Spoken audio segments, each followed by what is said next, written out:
What's up, guys and gals, and welcome back to our weekend review. It is Sunday once again, twice again, thrice again, I don't know. This is probably like the 7th or 8th episode, so something again. I don't know, octice again? I'm not really sure. Anyways, let's talk about the channel. Everything's been going really, really well, and I hope that everybody had a great holiday season because that's pretty much the most pertinent thing on the docket right now is that I sincerely hope that everybody's holiday season was fantastic, that you're able to spend time with family, eat some good food, get a little bit fatter. I personally, since Thanksgiving, I've put on like 7 pounds. It was a shocking day on the scale. I was like, wow. I was like, maybe it's muscles, but I bet it's not. I bet it's not muscles. I don't think that eating inordinate amounts of pie grows muscles. I wish that it did. That would be super sweet if the world worked like that, but unfortunately, caloric intakes being what they are, oh well. I hope you're a little bit fatter and a little bit happier too, because that's how the holiday season goes. For right now, the number of things going on at the channel that are all really kind of a blast. I'm in one of those lucky periods right now where every single game on the channel is something that I'm really, really excited and really, really passionate about. Everything I put on the channel is always something that I like, but there are some titles that go like above and beyond where I just can't stop playing them, and right now our entire setup is those sorts of games. So first things first, Neo Scavenger. Very, very happy with Neo Scavenger. I think we had a little bit of a rough start. I think the big problem is that I may have pre-recorded too much with Neo Scavenger. I actually recorded the Neo Scavenger series like 3 weeks ago, and due to a bunch, basically what happened is that Dying Light, people wanted me to keep doing it, and so Neo Scavenger was supposed to replace Dying Light once it phased out and we had done everything, and so essentially I sat on that Neo Scavenger series for a long time, and so my current knowledge does not match up with the way that I was playing the game like weeks and weeks and weeks ago, but I did have a recording session today, and so I described it like this. My knowledge of Neo Scavenger, think of it like stairways, because like I record 4 days in a row, and then I spend like a week, I record 5 episodes in a row, and then I spend like a week playing on my own on my laptop and on my desktop, and then I come back with all this new knowledge, and then, you know, that flatlines for the next couple episodes, then I play even more, and it's like that. At this point, I'm pretty familiar with the majority of the map. We're going to start doing the storyline in the next coming weeks. I think that we get a really, really good run going. We had a little bit of bad luck, and, I guess the episodes that I put up 2 or 3 days ago. But by and large right now, I think that Neo Scavenger has been balanced very, very well. I think there's a few unbalanced things in the game. So, for example, with the skill sets, I like how they made it point-based. I guess I'm not totally sold on it. I liked the old system, but I like the new system well enough too. I think that trapping is too good. I think they could have gotten away with dividing trapping up a little bit better. So, for example, I'd say that they should have made a dividing line down the center with trapping and survivalism, or maybe trapping and... Trapping, I think, should mostly focus on catching deer, putting up snares, and things like that, because that's what it entails. I think they could have folded tracking into trapping and then made a separate grouping that was finding and scavenging things like, I don't know. Trapping has a lot of stuff folded into it right now, and I think they could have done well by splitting it and then lowering the point values of both halves, just to kind of like give you a little bit more variability, because as of right now, I feel like trapping is too useful, and other things are not like useful enough. Now, luckily, trapping matches up with its point value. In fact, I would probably charge 5 for trapping instead of 4, but these are minor balancing issues. And I think that, there are ways that I would have divided up, like ranged, for example. But by and large, I like the game a lot as it stands right now, and it's far more polished than it was the last time I played it in alpha, which was, a long, long time ago. You can actually still watch my original series, which was in the earliest alpha, like the week after it hit Desura, and the game was a lot harder back then. Like, you could basically die of just about anything back then. If you didn't treat your wounds perfectly, dead. Drank bad water, dead. Got in any fight whatsoever, dead. It was really, really rough back in the day, and it's much more survivable now, although I think that trapping still remains like the skill that changes the game from like easy to hard mode. Playing without trapping makes the game a little bit more, I won't say interesting, it makes it a lot more struggly though. It'll definitely put some red in your cheeks and maybe give you some of that diverticulosis, but yeah, by and large, really impressed with Neo Scavenger's 1.0 version. I'm happy to be playing it, really, really excited to be playing it. I've been having a blast recording the episodes, and in fact, I've been having trouble keeping things in order because I always want to play Neo Scavenger, so take from that what you will. Dying Light, we're sort of idling right now. Like, I'm sort of just like keeping Dying Light going because I don't have anything to replace it with. And I enjoy the game enough to where I can sit and talk and play the game, and it's not going to get stale for me, so I hope it doesn't get stale for anybody else. As of right now, we put up the 15th episode this morning, and the world is pretty big. One of the big kind of changes I've seen between Dead Island and Dying Light is that the developers have gone for a much more open-air world, and I think that's a smart decision because I always felt claustrophobic in Dying Light. Like, the maps were open, but they weren't actually open. Like, there was very clear-cut places you could and couldn't go with walls blocking them. Whereas with Dying Light, sometimes you just walk in a direction, you just keep jumping fences, and you'll just end up in these weird places that you've never seen before. There's little treasures hidden in every nook and cranny. Very, very interesting decisions made on the design strategies in between there and Dead Island. I can say this word, damn it. I can say this word if it kills all of us. All right, so Dead Island.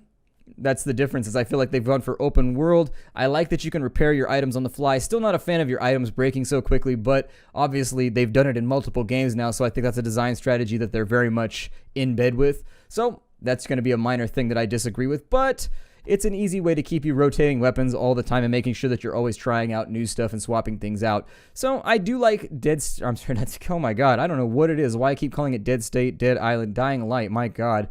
It's been one of those days. But anyways, Dying Light, I am a fan, and I'm looking forward to doing our release playthrough. Excited about it. I already have the release game, but it's disabled on my Steam. Techland sent it on over to me, but it's mostly just for the assets so that I could run the demo that they sent over for the press preview. But it's in my inventory right now. I just have to flip a tab and wait for them to actually put the executable into the files for it to finally work. This war of mine, it's hanging in there. I was a little bit on the fence, and this is why, about doing a second season of This War of Mine, as I had a feeling it was not, like, people were asking for it, but I had a feeling it was going to do what it's doing now, which means that it's, like, petering out. Luckily, I'm trying to beat the game very, very quickly this time around, so I don't think it'll be more than 12 episodes. We should be able to fly through it pretty quickly. But yeah, as of right now, underperforming. Not really that worried about it, though, because everything else is overperforming, so essentially all my other series are picking up This War of Mine slack. I was a little bit worried this might happen, but given the way that things are going in the rest of the channel, not going to worry about it. Going to finish the series, so don't stress. Subnautica, surprise game of the week for me. Subnautica, very much a surprise game of the week.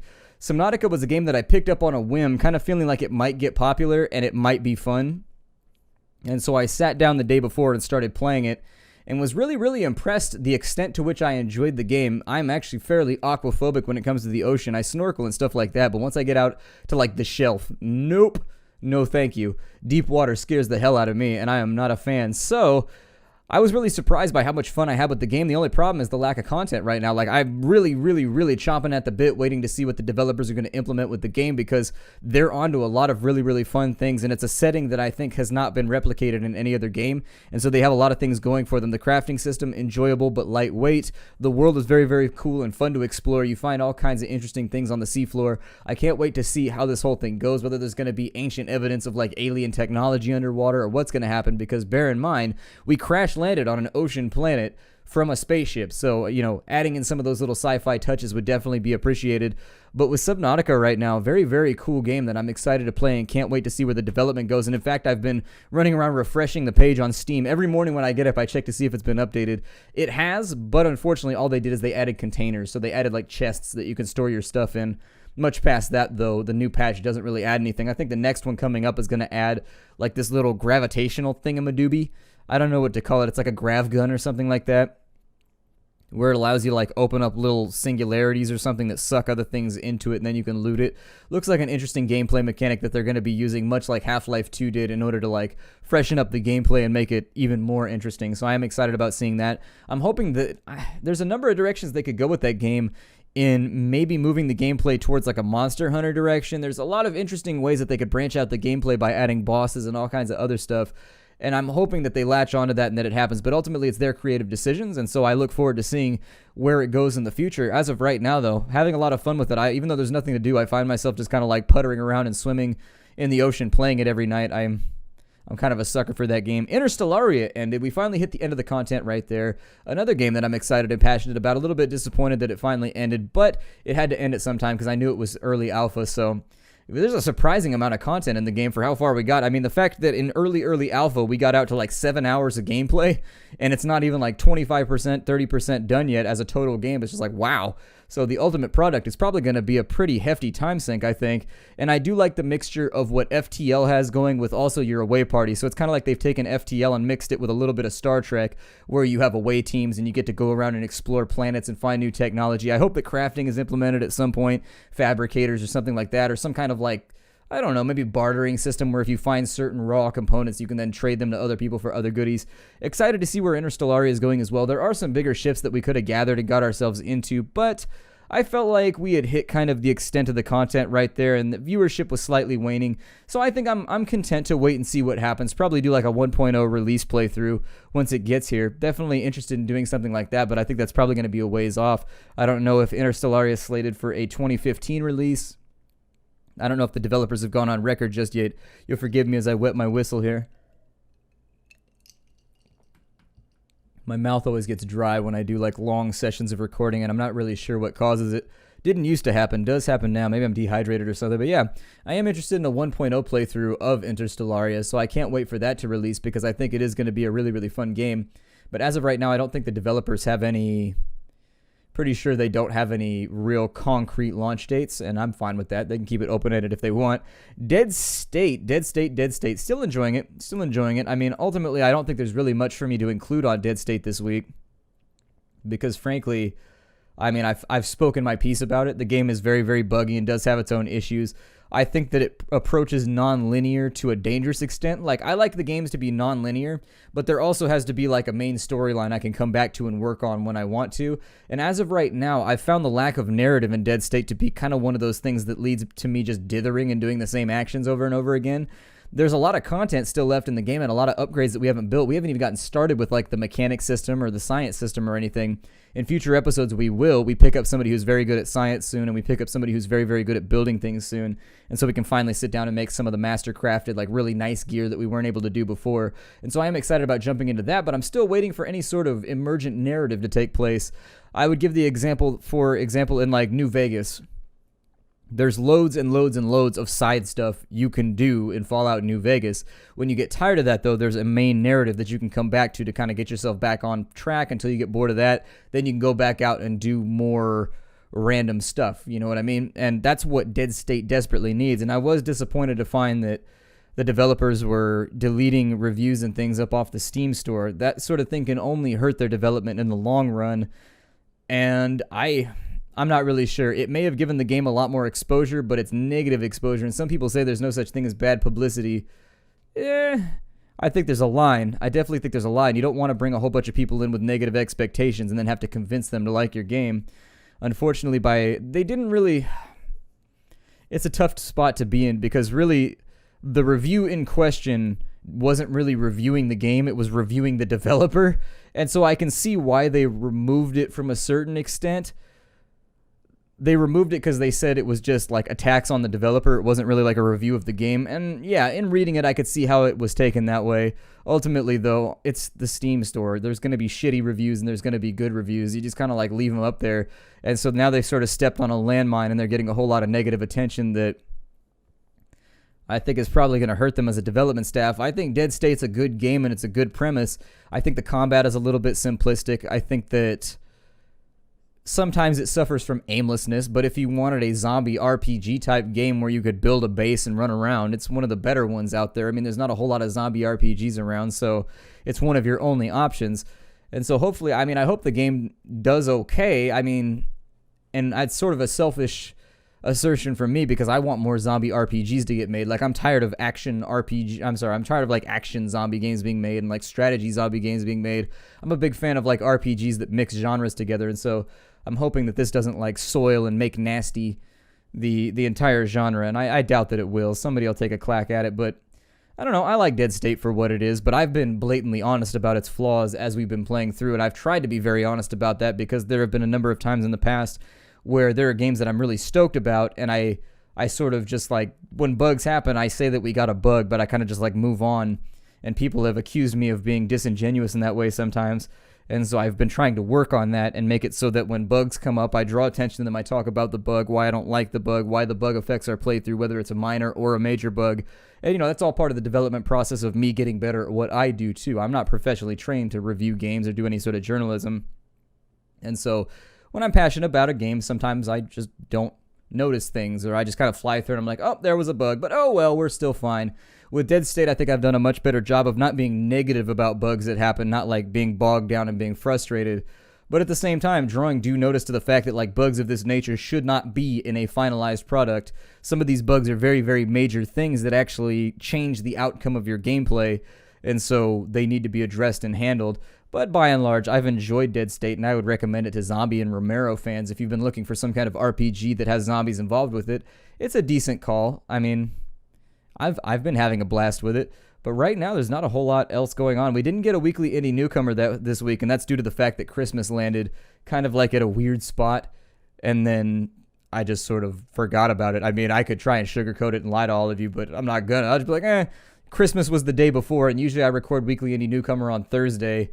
And so since Christmas was the day before, I flat out forgot about it. I was like, I got there and I went through my folder and I was like, oh, that's odd. I didn't record a weekly indie newcomer this week. And it kind of just like dawned on me, like when you forget your homework, exact same feeling. And you're just like, oh shit. So that's all that happened right there. By and large, really pleased with all the titles that are up on the channel right now. There's no game that I'm really sort of like dreading to record or dreading to kind of mess with at the moment. Everything seems to be running smoothly. Everything seems to be in its proper place. And I'm happy for that because it always makes me a lot happier when things go very, very smoothly. So there it is. Let's go ahead and handle our Q&As right now. I think this is probably going to be a shorter episode just because a lot of the games that we have right now, I have spoken my piece and there's a whole lot of things that, have already been talked about them, and there's not a lot of places for me to go with that as it stands right now. So let's see here.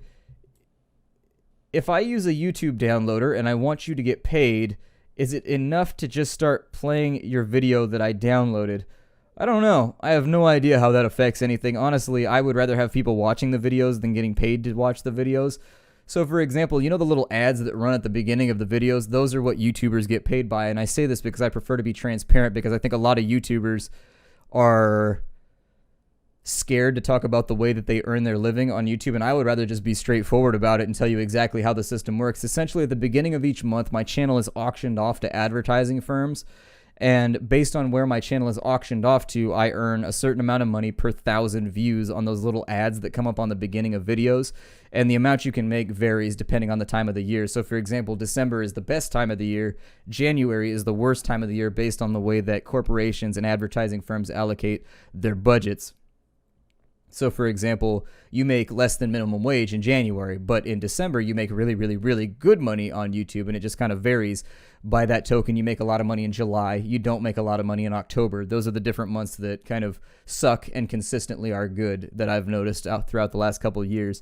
I don't know, though, but my big thing is, like, I would rather have viewership than get paid. So, for example, if it's convenient for somebody to watch my videos with ad blocker, so be it. Like, I'm not going to like complain about it or get upset about it. I make enough money to pay my bills at this point.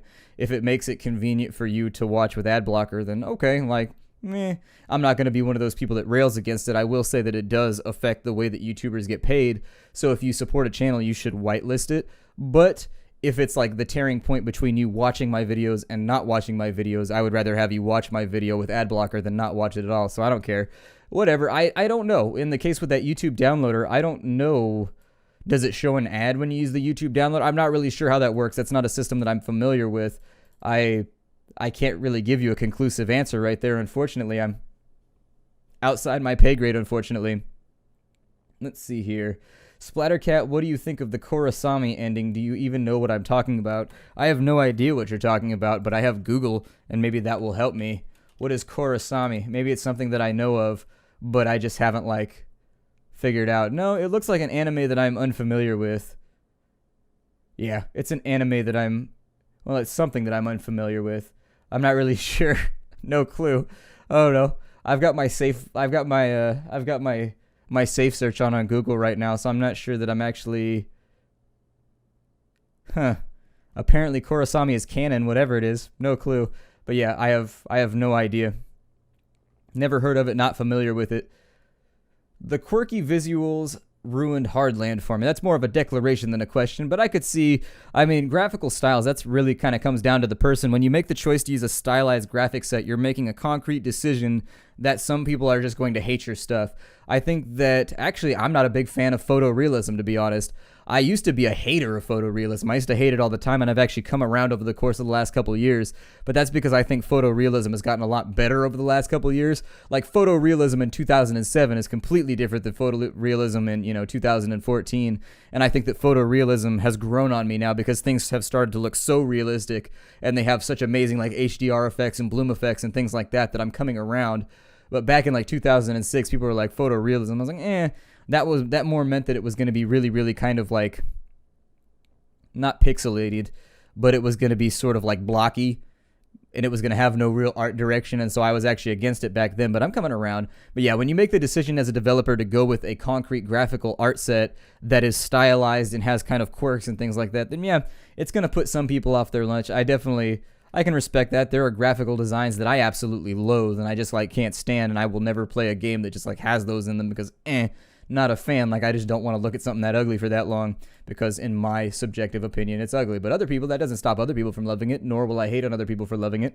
Hardland definitely has one of those graphical tile sets, though, or one of those graphical sets where some people are going to be like, it's so adorable, and love it, which is what I would be in that party. And other people are going to be like, it's too storybookish for me. It's too little kiddish. That's totally fine. I mean, people are allowed to have their preferences. I don't care. Let's see here.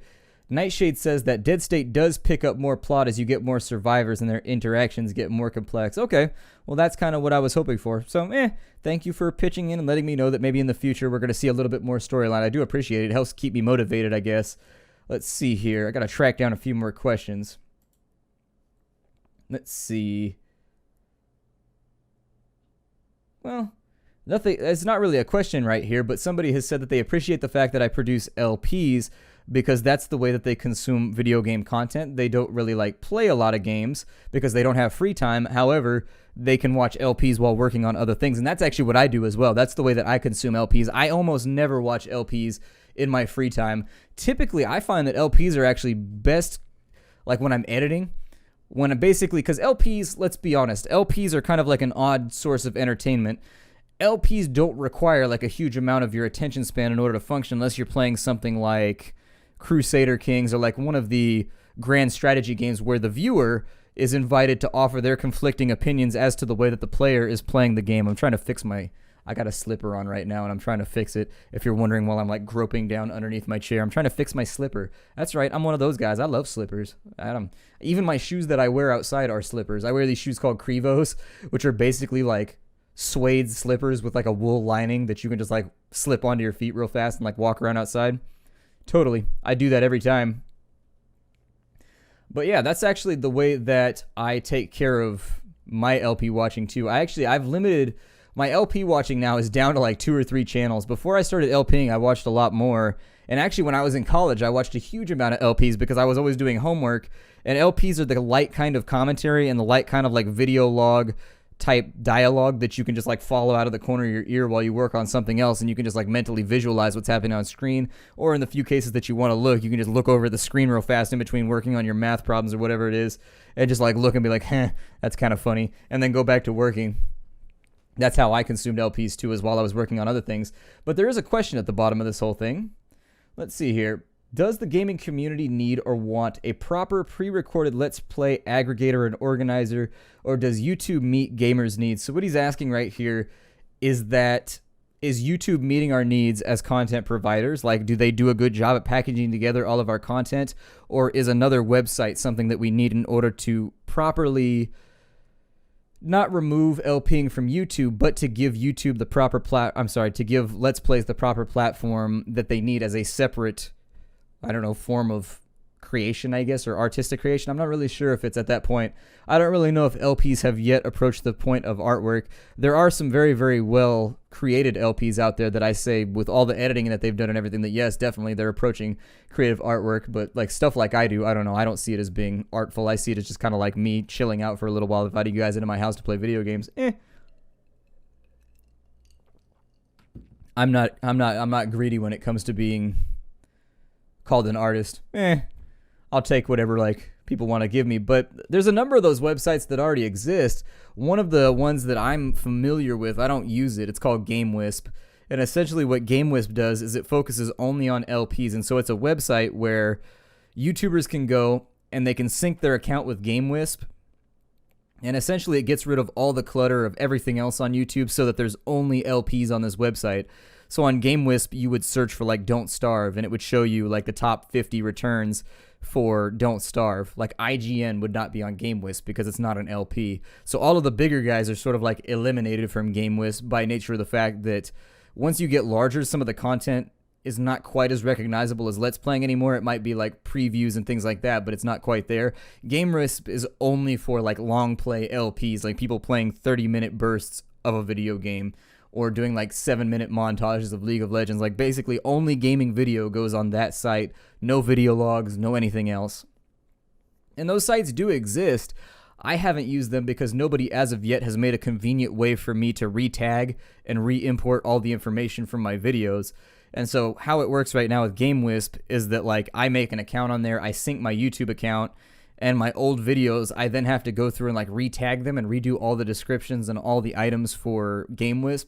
And I'm sorry, like I have thousands of videos. That's just too much work for me, and I'm just flat out not going to do it because the time doesn't exist for me to do it. And so like GameWisp is one of the websites. There was also another one that was being run by like a Russian developer for a little while, but it fell through. I remember it was done by a Russian developer because the website had it didn't have .com at the end. It had an interesting .ru or something like that at the end. And so I vaguely remember it was run by a group of Russian coders that were trying to do the exact same thing that GameWisp was doing, but I think they went out of business. The site is taken down now. It doesn't exist anymore. Not really sure what had happened. Let's see here. Thanks for spoiling the Banner Saga. Well, I mean, it's been out for a year. If you haven't played it yet, I mean, it's kind of like ruining Aliens at this point, or like ruining, I don't know. After a game's been out for a year, I stopped worrying about spoilers. Like, I'm sorry. I probably should have spoiled it, but my bad. I don't know. Let's see here. We've got to have something else in here. This is mostly everybody being like, wee! Somebody requests that I move to Germany. That's actually not a bad plan if you're a Let's Player. And in fact, I know a whole bunch of WoW guilds that relocate. This is like a weird thing where in taking advantage of the way the tax and welfare system works in Germany, you can actually move to Germany and like register as playing video games for a living if you're like a top 10 rating group, and you can actually get paid by the government to play video games through like certain loopholes or something. A lot of people actually go to Germany to do that, and in fact, Germany has one of the best advertising rates on the entire planet if you make internet content. Germany gets amazing rates. There's the United States, there's Germany, and then after that, there's the UK, Canada, and Australia. That's basically the order of like how much money you get paid to be a YouTuber. And Germany is neck and neck with the United States. In fact, some months they get better advertising rates than we do. Germany, a lot of people might not know this, but Germany is it is the number one consumer of online content on the planet. And then after that, surprisingly enough, it's basically a tie between Scandinavia and the United States. Some very, very interesting things that you become privy to when you work on YouTube. You start to become aware of these weird sort of advertising contracts that exist in some countries that don't exist in other countries by nature of the fact that these countries consume more content than other countries. And so, like, for example, in Germany, there's a large incentive to become a YouTuber because they get really, really good advertising rates. Whereas if you were YouTubing somewhere like South Africa, you might have a harder go of it, which if you were trying to be a YouTuber in Egypt, you would have an even worse time of it than South Africa, because I think South Africa is still like in the top 20 for advertising rates. But yeah, a lot of interesting things. I'm interested to know why you no longer work as a programmer. I'm studying software development and been told that America pays the highest in the world for programmers. Is that not the case, and you can barely make a living from being a programmer, or is the work not worth the money? My problem was never with programming. Actually, programming works, I mean, it pays well. I think programming is a very, very cutthroat industry, though, where you're likely to, I've heard this sort of grousing from older programmers where when you're like in your mid-40s, you make too much money, and so the software design firms have an incentive to fire you and hire somebody who's straight out of college that they can pay less to do the same job. Obviously, they'll be losing a little bit of experience right there, obviously, but at the same time, I've heard that that's a common struggle for older software developers. No, I never graduated from college for software design. I started doing software design and programming in my free time when I was in the junior college, when I was like 19 or 20, and I learned C++ pretty well. I learned C# pretty well, and I was at the point where I was learning how to do memory allocations and stuff like that, and I was learning just a whole bunch of stuff, linked lists and things of that nature. Not necessarily super experienced, but I was familiar enough to where I could create little games and little programs and things. I could make like Snake, and I could make like Pac-Man and things like that. It wasn't like a huge deal. But I got out of programming because I just hit a wall. I was actually going to college, but my degree was going to be in programming, and I hit a wall in my department where I didn't see eye to eye with one of the professors there, and the professor was kind of like the gatekeeper to you becoming a senior from being a junior, and I just couldn't pass her class with the way that she taught. her teaching style was a sink or swim style where she wouldn't really tell you anything, and she'd be like, play with it for 20 hours and maybe you'll figure it out, and if you don't, you get an F. And that's not a style that works for me. Some people thrive under that pressure. That is a learning style. Like, some people learn from sink or swim. I'm the sort of person that gets frustrated and hyper focuses on one problem to the extent that it sabotages my entire creative process. And so ultimately what happened for me is I just couldn't graduate that teacher's class. Like, I failed it over and over and over again based on the fact that I just didn't agree with her teaching style, and I struggled. I was going to tutoring like 5 days a week. Basically, I was putting in the effort, but a teacher is supposed to teach, not push you into the deep end and be like, maybe you'll make it out. Like, I got to the point where I was learning more from the book than I was from the teacher, but that wasn't enough. And so ultimately I changed majors over to geology because I had an interest in geology. I was taking geology classes alongside my programming classes, trying to decide what I wanted to do. And ultimately that was kind of like the hinging factor. I was like, I can't get around this teacher. I can't like graduate. I can't finish her class. I've taken it now multiple times. I'm just going to switch majors and I'm going to go do geology because I was equally happy about both. I will probably get back into programming at some point. I just kind of need to find the free time, and I think YouTube has kind of put the nails in the coffin for that. It's not a case of not being able to find work. Programming is a great industry to work in, especially given the rise of indie gaming and things like that and non-published titles. I think that now is the time to be working on your own indie title if you're going to do it, because it seems as though the gaming population isn't quite jaded enough yet to write off indie developers. We're still like optimistic about indie gaming. I have to be because it's my business. I'm in the business of promoting indie games and things like that. And so I love indie games. It's my favorite thing. So if you're worried about what I said or I don't know if I gave the impression that programming wasn't worth it, but I regret it if I did. I don't think that I did. I got out of programming because I couldn't finish the classes. Sometimes you run into a teacher that you butt heads with, and that's the deciding factor for you leaving a major. I swapped over to geology and I finished my geology degree. But anyways, for programming, I'm still interested in it. I think it's a science that I'm not naturally talented at. If you are naturally talented at it, go for it, because there's a lot of money to be made in programming. It's a very, very good industry to be in, especially if you live, for example, I live right next to Silicon Valley, so it's like a big deal here. This is where the entire IT field and programming field exists here in California. So, I mean, it's cool.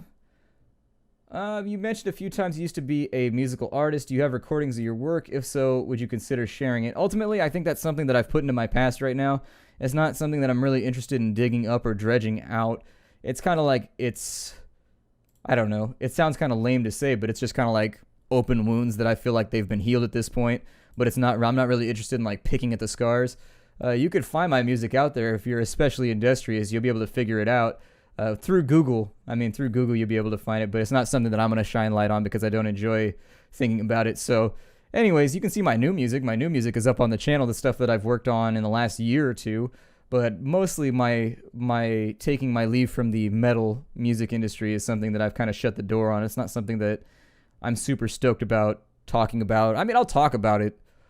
It's just something that I don't want to like relive or like, put on exhibition for other people. Don't the Valar live in the West? Beyond the sea, they live amongst the Creator. If I remember correctly, the Numenor have a great story. I think that's... I couldn't honestly tell you. The Valar are... If you don't know who the Valar are, last weekly review, we talked a little bit at length about Lord of the Rings and the lore thereof. The Valar are kind of like the deities of that world. And so I'm not sure if they live in the West. I'd have to break out the Silmarillion and check. But I know that when the elves go to the West, nothing kills you over there. Like, apparently you live forever in peace. And if mortal creatures go west, they also live forever. That's why at the end of the Lord of the Rings trilogy, Bilbo goes to the West, because he goes there because he's considered... And not everybody can go to the West. Like, you can't just, like, sail there because you want to. Like, you have to be, like, pure of heart. And so because Bilbo had a part in... That's what it was. Because he bore the ring for so long, he was allowed to go west.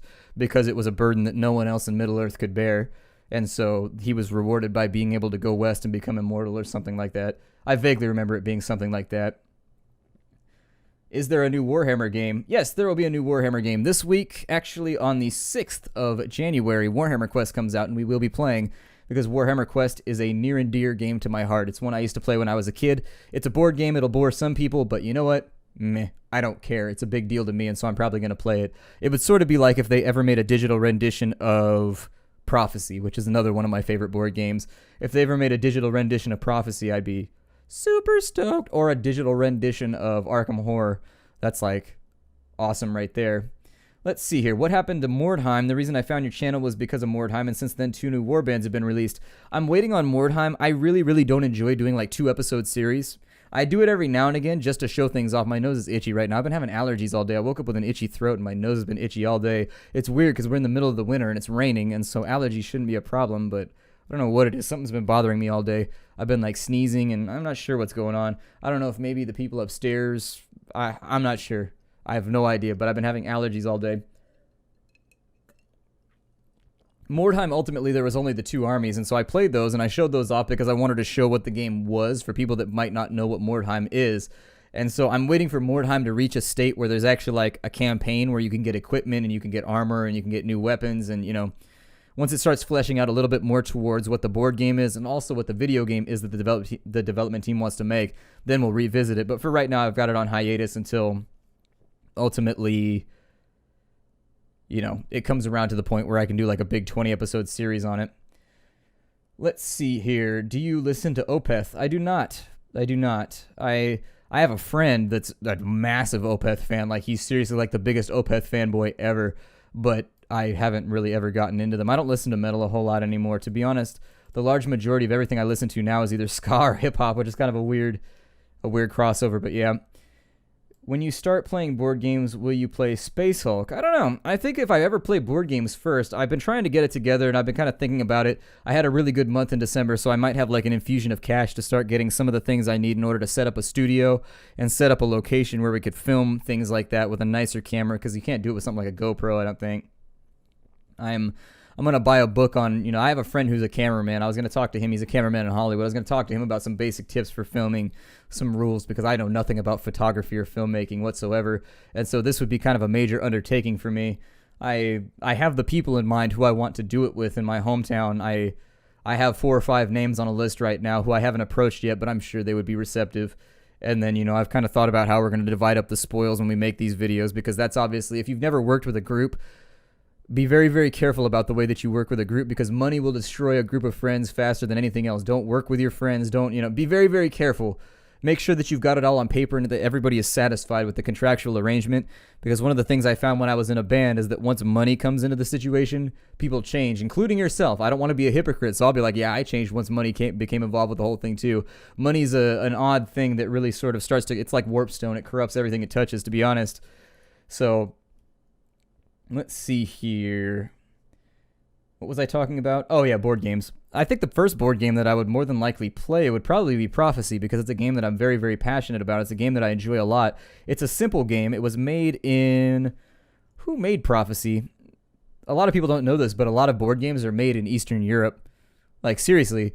Like, over Eastern Europe, if you get out to, like, Ukraine, you get out to, like, the Czech Republic, kind of, like, off that way on the map. Not quite in Asia, but still in Europe.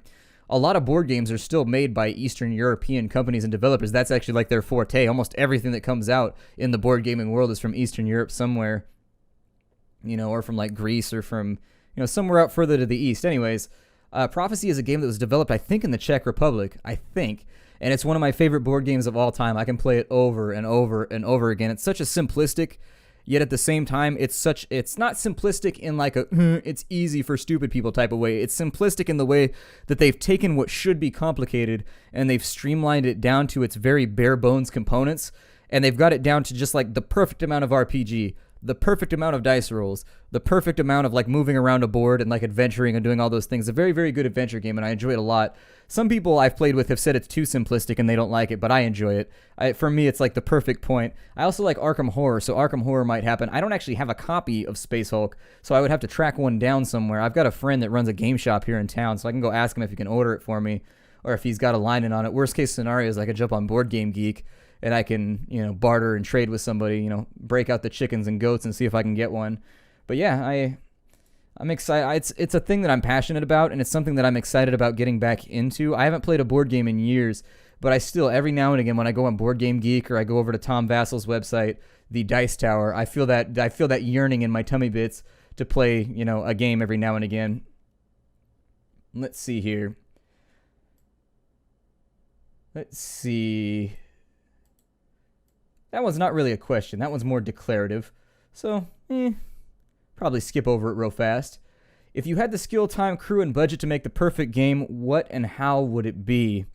Mine would be a Lord of the Rings MMORPG. I actually agree very much with the Lord of the Rings MMO. I think that Lord of the Rings MMOs have been subpar over the last couple of years. I did not like the one that was made, the last one, the Lord of the Rings Online, Lotro. Wasn't a fan of it. I played it through beta, and I played it through alpha, and I played it when it released for a couple months, and they got some things right, but I don't know. I think that I would really enjoy seeing a turn back to like the Ultima Online days of MMOs, where the charm was in the people in the community, not necessarily in the game. And I know that's like, I guess that's sugarcoating it. I should revise that, because Ultima Online had its charms and so did EverQuest. I don't know, mainstream MMOing has kind of like ruined MMOs, I think. Once big money got involved with MMOs, I played World of Warcraft as much as anybody else, so I can't blame it on World of Warcraft, because I loved World of Warcraft up until Cataclysm. And then from, beta all the way to Cataclysm, I played the game nonstop all day, every day. And Cataclysm ruined the game for me. That was the point at which it just simply became too casual, to the point where I just couldn't, it just wasn't fun anymore. There was nothing to strive for in the game any longer. Like, even the heroic raids and stuff were too easy. It was just like, I remember we sat down in Cataclysm, and in one night with Blue Gear, we blew through the first raid dungeon without even breaking a sweat and without really even looking up strategies. We just blazed through it. And that would have never happened in release. I mean, there was like a gear curve, and there were things you had to do, and some people don't like those things, and that's fine if they don't prefer them. But I prefer my MMOs to be a little bit more hardcore, and so I'm the kind of person that if I'm playing an MMO, I'm gonna go all in, and I'm gonna push my chips to the center field. You know what I mean? So MMOs nowadays don't have a lot to offer me as a player, aside from PvP, which can be as hardcore as you want it to be. And honestly, I can do PvP like 40% of the time, but like I did the Grand Marshal grind in World of Warcraft, and I petered out somewhere around, oh god, I think I was either Knight Captain or Knight Lieutenant, because it got to the point where I was getting millions and millions and millions and millions of honor every single week, and your little bar would only fill up by like 8%, and it was just like, oh my god. I was on a server where people were grinding really, really hard for Grand Marshal too, and there was actually a rotation. You had to check in on my server with the powers that be, and you entered yourself into a list of people who were allowed to become Grand Marshals. Otherwise, they would purposefully put other people into pre-mades and grind them up to keep you from becoming a Grand Marshal. And so it was kind of like the politics of the day, and it was just like you had to wait your turn. And so when it was your turn, people would help you grind your way up to Grand Marshal, and, you had to have the right contacts, you had to know the right people, but I burned myself out on PvP. I got back into it with the new Star Wars game, The Old Republic. I was really into PvP, and I played a ton of Hutball and everything, and I was really into it in that game because it was so close to being like a balanced PvP game. It was very, very close, and then it just kind of fell off and they dropped the ball. I was really disappointed about that, because The Old Republic was a game that was so close to greatness, and ultimately just like it fell short in a number of ways, and I think people really hyper-focused on it, but that wasn't the question you asked. Let's get back to the question you asked. If I could make a perfect game, it would be something along the lines of what Neo Scavenger did, but in a fully 3D rendered world with an endless budget, an endless development team, and endless ideas. I'd like to make a modular game, hex-based. I'd like to make a game sort of like what they're working towards with Hardland, or what they were working towards with Cube World. A game where the world is randomly generated, but in an intelligent manner, where one thing flows into the other, but it doesn't feel like a patchwork quilt.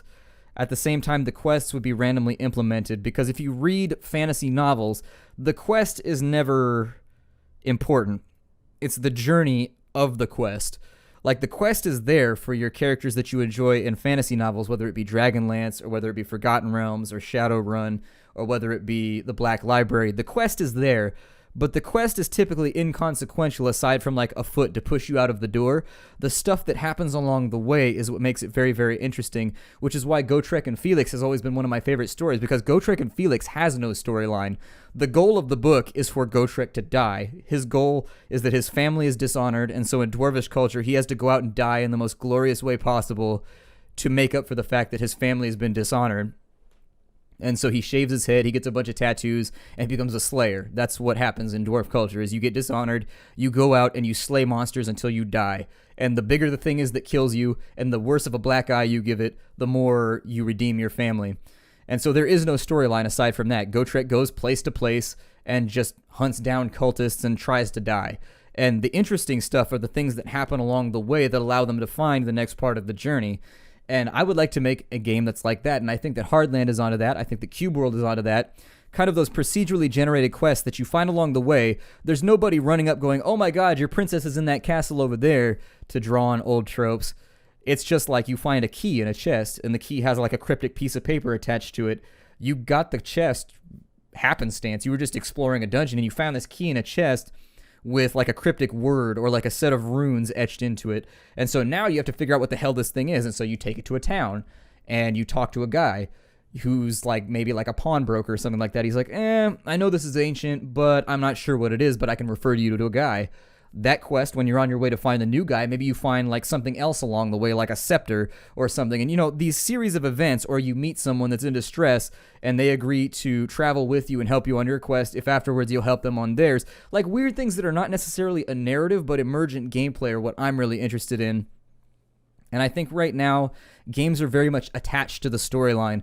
And I can't wait for a day where video games have randomly generated storylines where from the beginning there will be 45 hours of gameplay and you'll end up in a place that you never truly expected. So essentially taking the Skyrim concept of just going around doing random stuff, removing the narrative entirely and allowing the world to adapt around you, almost kind of like what Fable was going towards as well. If you remove the narrative, like how people walked around town and like this shopkeeper over here wants, his life goal is to build a big house over here on this hill. That's all that he wants to do as a boy, you know, and that's all randomly generated as well. And I don't know if the technology is where it would need to be, but I want a world where everything kind of functions like it does in the real world. People have dreams, people have goals, people have other people in their lives who are important that they will sabotage those goals in order to save those people and things like that, that all come into play with that emergent gameplay.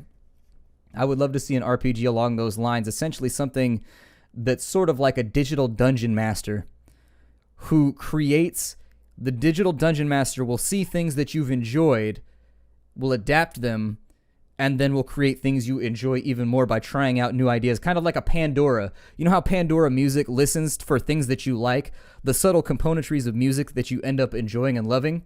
Like that, but with gameplay elements. Kind of a Pandora of gameplay, a Pandora.com of gameplay elements.